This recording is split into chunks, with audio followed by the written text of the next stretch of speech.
Hi everyone, Bernard here with the latest edition of Citizen.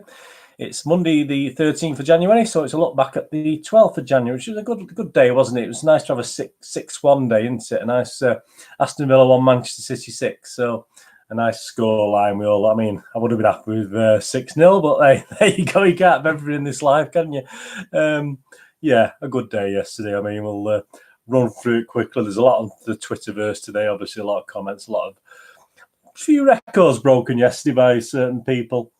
So I'll have a look at our usual look at Mr. Brennan Watch and Pep Watch and Referee Watch and Twitter World, and obviously have a quick look at the Crystal Palace game, which Saturday at 3 o'clock. That's an unusual time to have a kick-off, isn't it? Let's have a quick look back at yesterday and the stats, and then we'll have a look at the good, the bad, and the ugly. Aston Villa 1, City 6. A crowd, 41,823. So I think I mentioned in the last vlog, that's about 100 up on average. So they've done really well for crowds this year, Aston Villa. Obviously, there wasn't probably that many in the ground by half-time, and certainly not by about three-quarter time. But hey, never mind. The ones that were there did the best, obviously, in little spats. Anyway, 6 changes to the Old Trafford side yesterday. We had... So we start with Edison, Cancelo, Fernandinho, Stones, Mendy, Rodri, David Silva, KDB, Mahrez, Jesus, and Aguero. So, yeah, a little bit different to what I thought it could have been. I was surprised to see Cancelo in there. I thought Walker may have played yesterday. But apart from that, obviously no Bernardo, who's been hitting a little bit of form, hasn't he, which is quite unusual. He even got arrested and he didn't come on. The ref was Mr. Jonathan Moss, which was not one of my favourite referees, as you probably know if you watch these vlogs. Mr. Motivator. He used to be a fit guy, didn't he? He doesn't. He doesn't move around as quickly as some of our refs, but he tends to get most things okay. But it's as I've said before, it's not my favourite.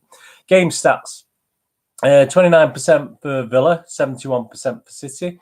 7 shots for Villa, 1 on target, and 22. Does that include the penalty? I'm not sure, actually. Sorry about that. Might do that. Might have been the only shot on target. I don't think can't remember Edison making another save. Anyway, 22 shots for City with 12 on target. So we're getting that percentage up, aren't we? We're getting it up in the 50%. We were down to 25-30% at times this season. Well, that's overall. We're seeing a little bit of the old City, aren't we? Passes by Villa, 358, of which 79% were complete. 863 passes by City, so a bit more like the old City, 92% complete. Fouls-wise, obviously Mr. Moss didn't look after us, did he? I think fouls, we give 12 fouls away to Villa's 5, but that's another thing, isn't it? So, yeah, 6 changes to the team. And I say it looks as though it's going to be a 3-5-2 attack, because obviously we've got the wonderful Aguero and Jesus up front. So we started for the first time in apparently 16 months. I didn't realise it was so long ago. I've not had time to check that fact. 16 months since the last time they started together. But obviously in the 10 previous games, City have scored 34 goals that these two have started. We've now scored obviously 40 in 11. So that's not bad. Not a bad return, is it? Nearly up to 4 a game. Right, let's get on to the match, the good, the bad, and the ugly. The bad's sort of not really bad, is it? It's just not as good as the good, perhaps. There's a couple of Villa things I'm going to have a little whinge about, but I can't really whinge about Villa too much. They are what they are, aren't they? The first real sign we had that Cancelo was going to have a good game was like within 7 minutes when a cracking cross from Cancelo, a shot from Cancelo. It really had wasn't that far away, but obviously we saw his intention early doors, and you could see Villa playing a sort of 3-5 at the back, mostly 5 at the back, and I did worry that we would I've struggled to break through it a little, but when you've got KDB and David Silva, you shouldn't worry too much, should you? And then in 11 minutes, Cancelo again was unlucky with the cross, superb cross he put in, but I think before Jesus could get to it, it was well defended and cleared away. One thing I noticed is obviously on the bad is Grealish. Everyone rates Grealish. I'm not a big fan. I think Grealish for Villa is very good. I'm not the biggest fan of Grealish, to be honest with you, but he does get fouls, doesn't he? He does not con the referees, but he knows how to get a foul, and he's must be one of the most protected players in the old Premier League. And I wish some of our City players over the years, our classy City players, had had much protection as Grealish seems to get, because he does get a lot of protection. But he was pretty much anonymous to the extent that he was probably their best player and did most of the things. But obviously, I think the refs, and obviously Moss giving part, again, he couldn't even referee Moss of someone of his experience. So yeah, it does annoy me, Grealish, on the fact he does get a lot of free kicks unnecessarily. And then 14 minutes, there was another great KDB ball, which obviously goes unnoticed because of what happened later on. But Mahrez unfortunately tried to beat the man, which he always does. Sometimes it comes off, sometimes it doesn't. So I shouldn't have too much of a downer on it, should I? But a great ball from KDB, but Mahrez lost it in the box when he could have been through and have a shot on goal. 16 minutes, Aguero fell over. I mean, this is like the Aguero I've talked about in the past, in the last 3 weeks, where he's not like City as a team. I think Aguero's not quite. He's looking a bit jaded. He was looking a bit jaded at times. So my apologies, Sergio, for ever doubting you. But obviously, he actually fell over his own feet in the penalty area. I thought it must have been a foul or something, but I think he sort of was trying to go on his side of his foot, and he sort of slipped over anyway. So anyway, that was 16 minutes. We didn't have long to wait, did we, for the first goal on 17 minutes, which was, again, Aguero. I was a bit dubious. I thought VAR, was he offside when it first happened? Obviously, when you look at replay, it was actually, for VAR, it was quite well onside. When they don't have to draw dotted lines, he's well onside, and great. And the ball back to KDB. KDB had just had the awareness to dummy it. And then Mahrez, he had lots to do, didn't he? Like the first time when he lost the ball in the box, this time he beat a player. And Villa were guilty all game of not closing City down quick enough or being scared when we got in the box. And that's how it should be. We get players in the box, there's a chance of penalties, and that, players should be scared again. But there's no blocks or anything. But it was a great goal. Perhaps the goalie. The goalie, I didn't think had a good game for Villa. I think he's not their main goalie, is he? I think he had a poor game. I think three or four of these shots he could have done a little bit better with. But he took it well, Mahrez. 1-0, 17 minutes. And within 6 minutes, we were 2-0. And that was pure tenacity and perseverance from Aguero, who never gave up on the ball. Poor defending by Villa again. They just didn't clear it when they had the chance. So Aguero managed to poke the ball back from the byline. And then obviously to Silva. Again, persistence from Silva to annoy the defender who was dawdling on it. And it obviously fell to Mahrez again, who took it superbly. And again, I can't really blame the goalkeeper as such, but defensively, Villa were woeful, weren't they? A couple of minutes later, 26 minutes, Jesus blasted over when he should have done better. This is the thing with Jesus. He looks really good at finishing sometimes, but he could have done better after he controlled a Mendy cross, a superb cross from Mendy. He controlled it really well, and then from quite close in, Jesus wellied it over the bar. But 2 minutes later, it was 3-0, probably game over. And a Guerrero cracker, wasn't it? I mean, KDB again, giving a lot of room in the middle, looking for a player to pass to. Passes it to Aguero, who takes it. The defenders don't close him down again. He just wellies it. He just wellies it and rockets it into the goal. Again, the goalie got an hand to it. Could he have done better? I don't know, but it was a superb thing. And the Villa fans were heading for the bars, weren't they? Hopefully, I don't think they were heading. Someone told me they were actually going home after 28 minutes, but surely they're just going to get a beer or something. I mean, we've been there, haven't we? I mean, I remember standing watching us against Arsenal and being 4-0 down, I think, within about 20, 30 minutes or something. And it helped, and it did with yesterday, actually. It helps for a good atmosphere because the City fans never stopped singing that game against Arsenal and we were losing 4-0. And Villa did a little bit of that, about 10 minutes. It's about 10 minutes in the second half when you could hear them. Obviously, they were outsung by City fans most of the game. But yeah, the Villa fans were heading for the bar even before the half-hour mark. There was images on the telly. And then Aguero did as Jesus. He had another Cancelo, a great forward play from Cancelo, and Aguero again blasted over the bar from 10 yards when it perhaps should have hit the target. I mean, we're being, as I said before, our shots on target rate's about 50%. So I'm being a little bit picky, but again, Jesus could have done a lot better. So that was good and bad, I suppose.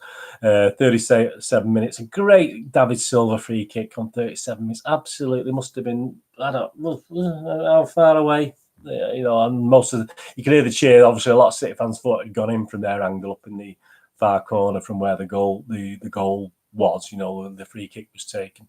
So that was just wide. And then I think on 40 minutes, the first real Villa pressure. I think they had a couple of minutes of pressure where they had a chance. That was after 40 minutes, I think. So that just shows how dominant City were. On 44 minutes, I mean, Mahrez was going for his hat-trick, wasn't he? He could have played it. We saw it break. He could have played it through. I think Jesus was loose on his left, and he was wide open. All he had to do was dink it behind the defender because the defender was nowhere. You know, Jesus would have run onto that, but Mahrez being greedy, obviously ended up losing the ball. So that was a bit of bad from Mahrez there. Obviously, at 2 goals, he was hoping for his hat-trick. But just on the stroke before half-time, KDB, superb ball, wasn't it? He just sees those gaps. There's like 3 defenders. He bends it round, and Jesus superb again. Well onside for Jesus. As I think I said in the last vlog or the vlog before, he seems to have improved on his keeping onside this last few games. I think he's been coached and he knows what. Hopefully, fingers crossed. I'm not going to speak too soon, but he was well onside and kept himself behind the last defender. And a few games ago, he may have been just wandering offside in that sort of position, being too keen to get up there. But superb from KDB, and a well taken goal from Jesus. So 4-0 at half time. I mean, is he going to be sort of strolling the second half like we did against United? No, we sort of went for it. Villa just played again. The pace was a lot slower, I thought, in the second half.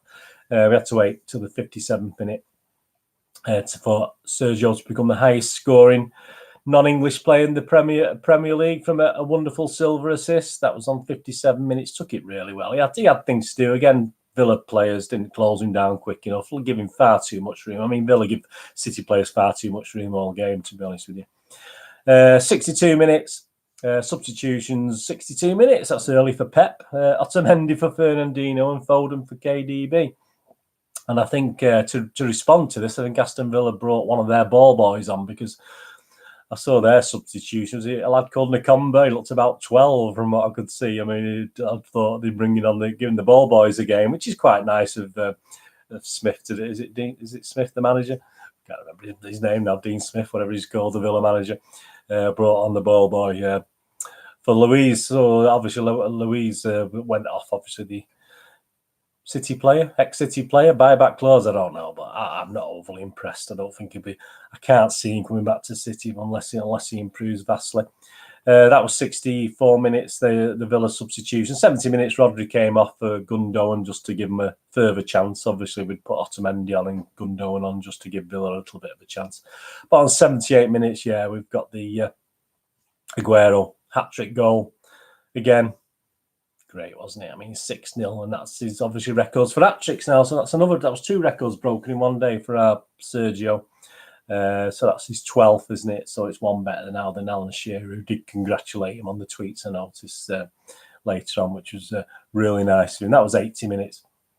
And then on 89 minutes, I think the ball went up for injury time, and it was only 1 minute, even though we'd made 3 or 4 substitutions. But obviously they didn't want that Villa to suffer too much, I don't think. And then a bit lax at the back, a bit disappointing. Gundogan was a bit, Gundogan-ish, wasn't he? He's not the greatest tackler or defender, isn't he? And it was a definite. Otamendi didn't think it was a penalty. I don't think he saw Gundogan trap his, obviously kick the foot of the player. So it was a penalty. Ederson did well. He went the right way, but you're not saving that. I mean, that was a good penalty. Good lot of power.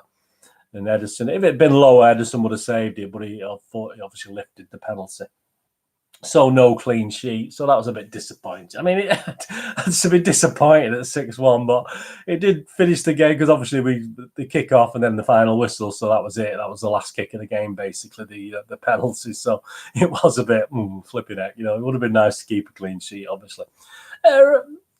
Jonathan Moss, I give him 6.5 out of 10 yesterday. I thought he was all right. I thought he didn't do too bad. Crowd-wise, City fans were fantastic. I mean, I've seen a couple of images this morning of Villa fans, how wonderful we are singing when we're losing 5 or 6-0. Yeah, I mean, they had 10 minutes spell in the second half when they got behind the team a little bit, but City fans, and then I'm sure, obviously they come out with the usual things. You're not going to win the European Cup and all this garbage, but where were you when you were not very good and all this rubbish? Villa, probably one of the worst teams from a big city to sing these sort of things for the crowds they got at times, you know, for a big city club like Aston Villa with their history. So anyway, that's just one of those things. That's just typical fans, isn't it? So yeah, apart from the 10 minutes where you could hear the Villa fans, City fans, you could still hear the City fans as well, obviously, with fans. Villa fans, I'll give a 6.5, 7 for the ones that did actually stay, but obviously there's a lot of empty seats growing around the ground in the second half. And obviously I did hear a few people had left before half time. People were streaming out from people at the ground who couldn't see behind the stands. So anyway, that was the Villa Pep Watch. Pep Watch after match press conference, about 5.5 minutes. He looked okay.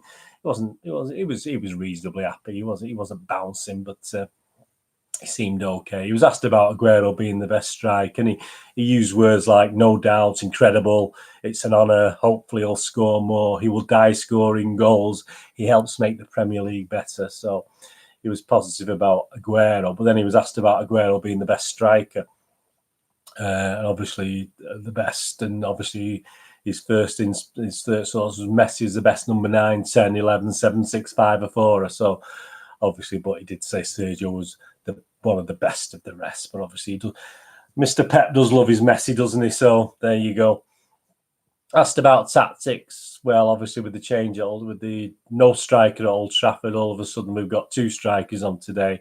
And he says his ideas are always the same from day one, with or without strikers. It's the players that do it on the pitch.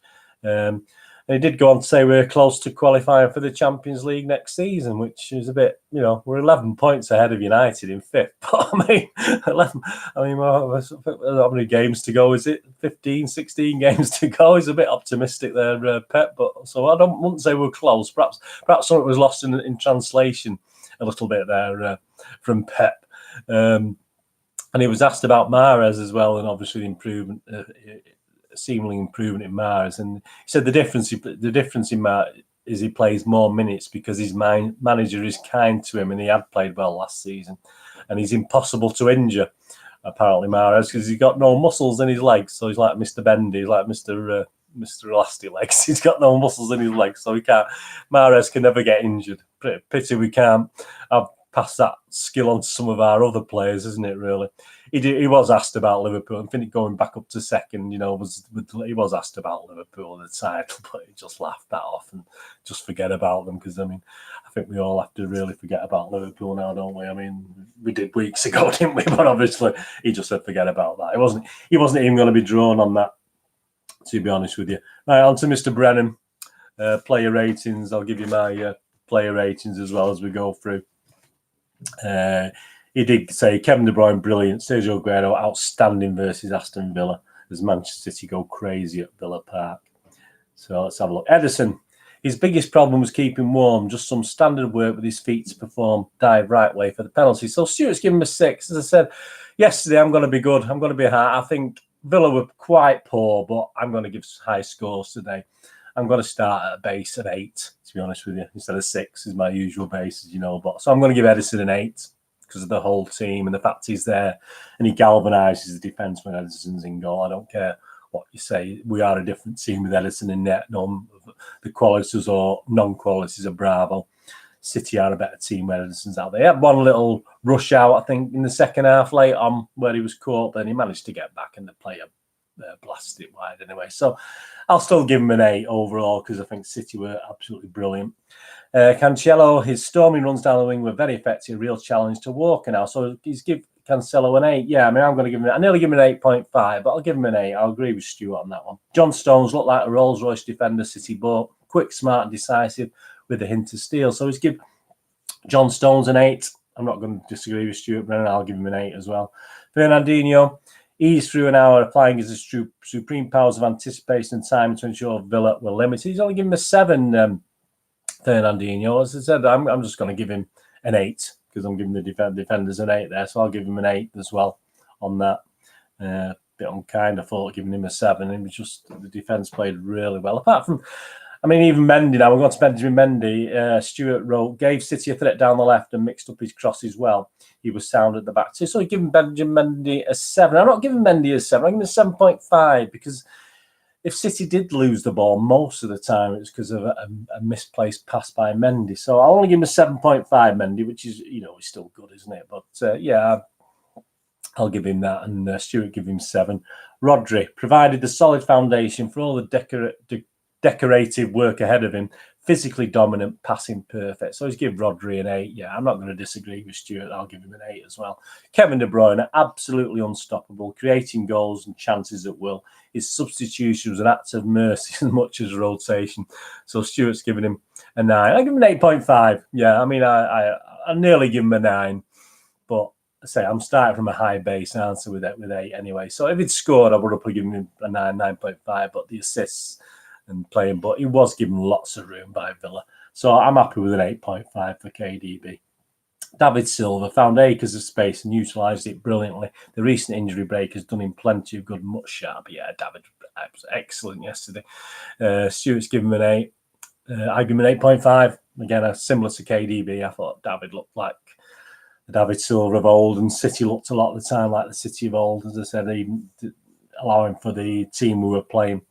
Riyad Mahrez kicked it all off with 2 goals, the first a cracker, and kept his standard high throughout. So he's gives Riyad Mahrez a 9. Yeah, I mean, I give him a 9, even though I nearly give him an 8.5, 8.5. But yeah, I'll give him a 9 because he did score 2 goals. He could have had more, but that's Mahrez, isn't it? I mean, we have to accept Mahrez for what he is. He's going to lose the ball sometimes. He's going to be greedy sometimes, but a couple of great finishes when we needed them, you know, when we needed to kick off, we needed to break them down, because if Villa had got to 25, 30 minutes, they would have got all giddy and excited, wouldn't they? So we needed that. Sergio Aguero, 3 more classic Kun goals took him to 249 for the Blues, but his all-round approach work was also terrific. So he gives Sergio Aguero a 10. Yeah, I mean, Sergio Aguero, 93-20 moment, would have got a 10 out of 10. As you know, I don't give 10 out of 10s. I'll give him a 9.5, but Aguero was absolutely superb. A couple of misses, but overall, absolutely fantastic. The subs, Otamendi, he gave him a 6. Obviously, I mean, there's not much with the subs you can do. Otamendi, I'm not going to give an 8. I'll give Otamendi a 7, you know, because overall the team played really well. Phil Foden, he gave him a 6 as well. Yeah, that shot he had that actually went for a throw-in was a bit embarrassing when Southgate was in the stands as well. But he did a couple of nice things, but. Hey, I think, did he know that, Phil? Perhaps that played on his mind. So, but I give Phil a 7 as well. Gundogan and Stuart Brennan's giving him a 6 as well. Still Gundogan. I mean, he just joined the carnage. He wrote Stuart Brennan. So he gave him a 7.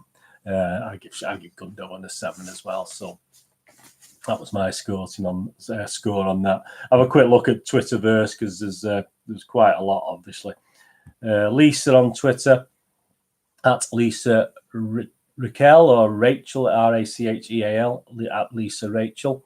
Why are Manchester City taking the mick with these Champions League prices? £35, I was expecting £20. Robin something. It's a competition. I can't even have my normal seat for it anyway. Seriously thinking I might cancel my cup screen. Oh, yeah, I mean, City are going to go with the what they can make, aren't they? We're playing Real Madrid, you know. So, yeah, I was a bit bemused or a bit upset, you know, 35 quid starting price. Then we are playing Real Madrid. It could be our last game in the Champions League.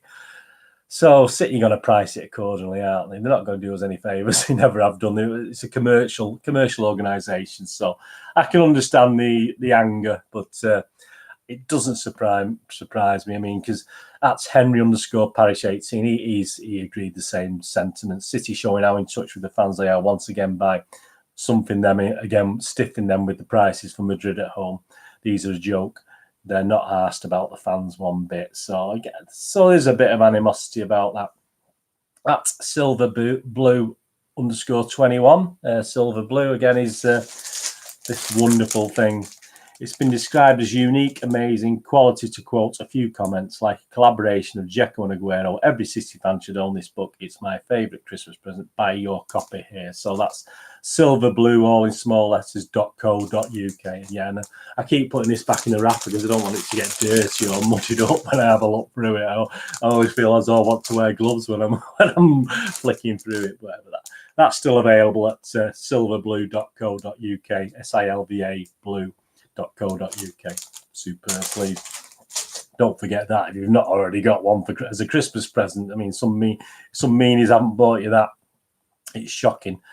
Alex Shaw at Alex Shaw ESPN.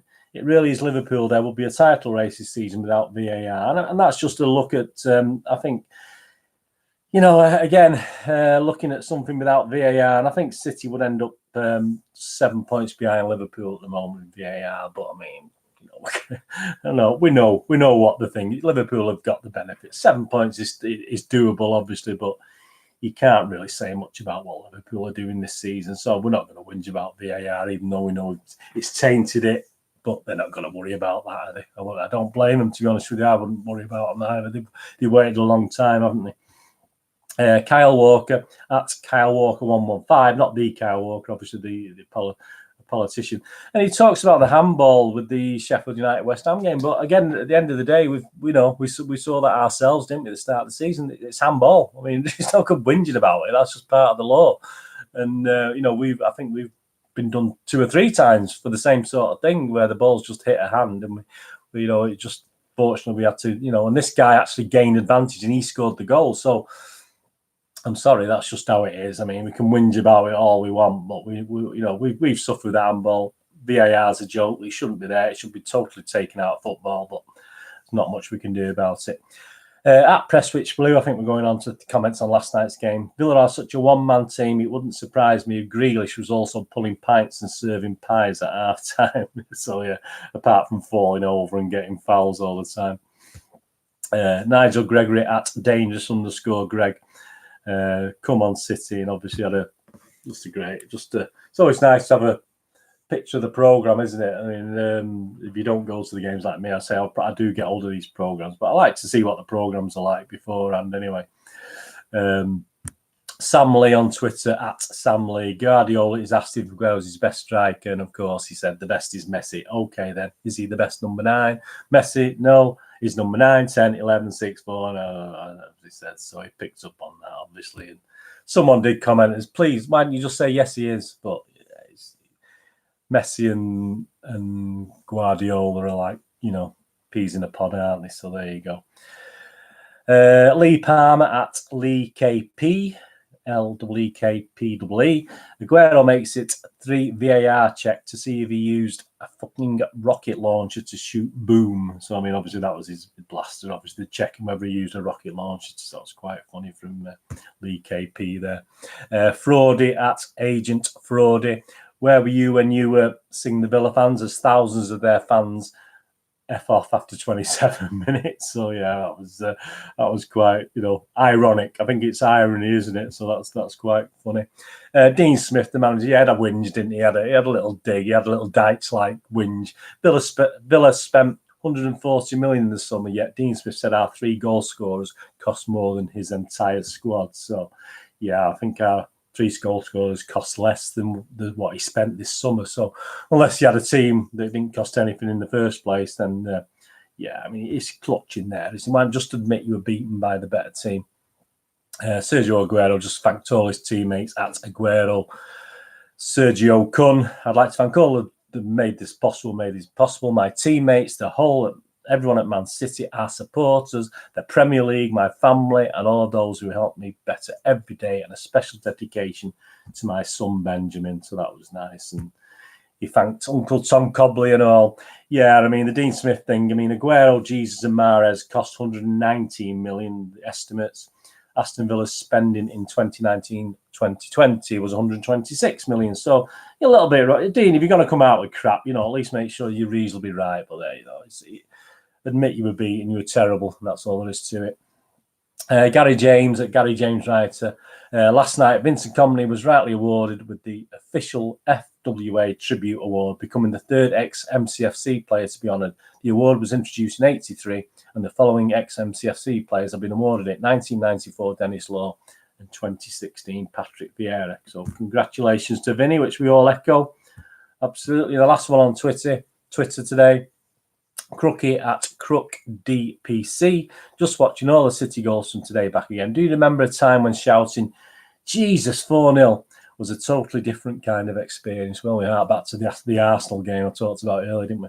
A great day today. So that Crook DC. That's the Twitterverse. And what have we got now? Well, we look forward to Palace, don't we? We got Palace 3 o'clock kickoff Saturday, the 18th of January. If I said December before, forgive me. I keep saying December for January, and early on when we were talking about what day it was today, I may have said December. Please, it's old age. I'm 61 this year. Bear with me. So yeah, we've got this. This was last year's program, obviously, in Crystal Palace. Last season, because obviously this was the 22nd of December 2018. No Christmas cover. They're so boring, aren't they? We do. So I always like a nice Christmas cover. So that was a bit depressing. So yeah, it wasn't the greatest game, was it? Back in 2018 when they beat us 3-2, did they? So let's have a look at Palace. So where are they? So the 9th in the league at the moment. They had a draw with Arsenal yesterday, so they've actually. I don't know. I mean, they're doing all right. I mean, they've got 29 points in total, so they're about 7 points ahead of the third from bottom, which isn't great. But Palace will be happy with that. And they were in they were in 6th, weren't they, early in the season? But even the fans knew that they had some tough games ahead, so they would be struggling. The last 6 games, they've only won 1, drawn 3, and lost 2. So it's not been great. They didn't have a great Christmas, and obviously it was an okay draw against Arsenal yesterday because Arsenal have been a little bit rejuvenated. Away from home, they've won 3, drawn 4, and lost 4. The home form is pretty similar. I think it's 1, 4, drawn 4, lost 3 at home. So very similar away from home or at home, and they've got 13 points, obviously, of their total 29 away from home. So we shouldn't be worried, should we? We shouldn't be worried. We weren't worried last season, were we? We should have enough, based on what we're seeing now. We should have enough, obviously, to beat Palace. I mean, we're to win the game. City are 2-17 on the betting. To draw, the draw's 10-1, and for Palace to win is 33-1. So I mean, if you'd been given those odds last year and you'd had a go of it, you would have won a few quid, wouldn't you?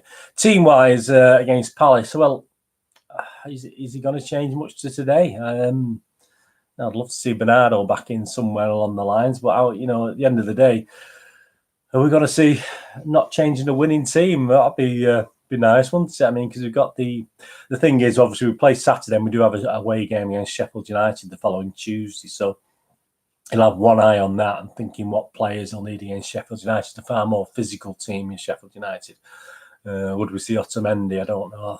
Probably think he'll stick with Werner and Stones, to be honest with you. Against Palace, is he going to take any chances? Probably not. He'll be a bit stung from that defeat last season, won't he? So, yeah, I'm not going to be surprised to see a similar team. I mean, would he put... He's not going to start Jesus Aguero, is he? I don't think he's going to do that again, is he, against Palace? I mean, I think he'll start Aguero, so you'll probably bring Bernardo in on that basis. But, yeah, it'd be interesting. As I say, it's nice to see Pep tinkering again, isn't he? Now, once Arteta's out of the way now, it's nice to see him, for Pep. I mean, I'll give him a 9 out of 10 for yesterday as well, because he's actually doing what we hoped he would do. He's early in the season, it looked as though he couldn't be bothered, couldn't be asked to being crude, but he couldn't be bothered doing things. He just looked as though, but now he's obviously accepted Liverpool are out of sight. We could still have a great season, can't we? We could still win the Carabao. We could still win the FA, retain the FA Cup. There's a long way to go. And the Champions League, get past Real Madrid. So, and if players coming back to form, Laporte is training, isn't he? Sane's doing a little bit of training now. So, yeah, I think we've got to be optimistic, haven't we? So I think he'll be playing his team to win this game. Obviously, he wants to cement that second place. We're back in second now. We've jumped over Leicester again with the same games played, so that's good. He wants to cement second place. And going forward, we need that confidence now. And the team, you can see it coming back into the team a little bit, the confidence. Obviously, with a little bit, he laid into him apparently after the Old Trafford game, Pep. He did lay into his players a little bit, but whether you believe that or not, I'm not too sure. But yeah, we were a little bit lax in the second half. We could have easily put the game out of sight and rested a couple in the second leg, which would have been nice. But yeah, confidence is up, players up, Pep's up, the players are up for it. He's jiggling the team, he's messing around with formations. So all looks pretty good. Yeah, and that's it. I'm not going to say Palace. I'm getting to this thing where I think we'll score goals again now based on yesterday. So will Palace score? Yeah, I think they might. I'll go for 3 or 4-1. I mean, 3-1's an easy, as I said the other day, 3-1. I'll give 3-1. I thought we'd win 3-1 yesterday. That's a nice, easy score to go with. So I'll go 4-1. I'll go 4-1 to beat Palace, to get some revenge for last season. So that'll be great on that. And then I'll obviously be back next Sunday with a look at the Palace game and look forward to the Sheffield United game on the Citizen vlog present. And as you know, I've got Citizen past vlogs out there, so please, I've just recently done, obviously, I did part 1 of the City history, which was from 1880 to 1894 a few weeks ago, and I've recently done the 1894 to 1904, 10 years in Manchester City's history. Fantastic years, you know. Say City have got no history, just I think I said on Twitter, we've got more history in our first 10 years that some other teams dream of, you know, and that first 10 years in Manchester City, never mind when we were at St Mark's and Hardwick. So, yeah, please have a look at the links will be below to all the Citizen vlogs past, and obviously January 1977, I'll have a look at that on another vlog, and there's a City quiz out there as well. Lots of stuff, all the playlists are below. Please enjoy them if you get a chance. The City quiz is good, 20 questions, 71 points. I think 59 still remains the score to beat. So please have a look at that and have a go at that. And I'll be back on Sunday with another Citizen vlog, City present. Anyway, thanks for watching. Please push the old subscribe on, push the bell notification so you know these are coming out. And if you're into movies, board games, posters, please have a look at my vlogs for that as well on movieGameNostalgia.com, which is my website for DVDs, posters, and board games. So please, if you get a chance, have a look through there. Obviously, it's how I try and make a living, although I have to find other ways of trying to earn money these days. Things are never easy, especially certainly in January after Christmas. It all dies down a little bit. So, you know, I've got to get out and try and earn and pay the bills like we all have. Anyway, I hope you enjoyed that. Thank you so much for watching. It's been a pleasure being with you again. Hopefully, I'll see you all again very soon. Whatever you're going to do the rest of your day, have a great one. Look after yourself. Look after your friends. And more importantly, look after your family. And I'll see you all again very soon. Bye-bye.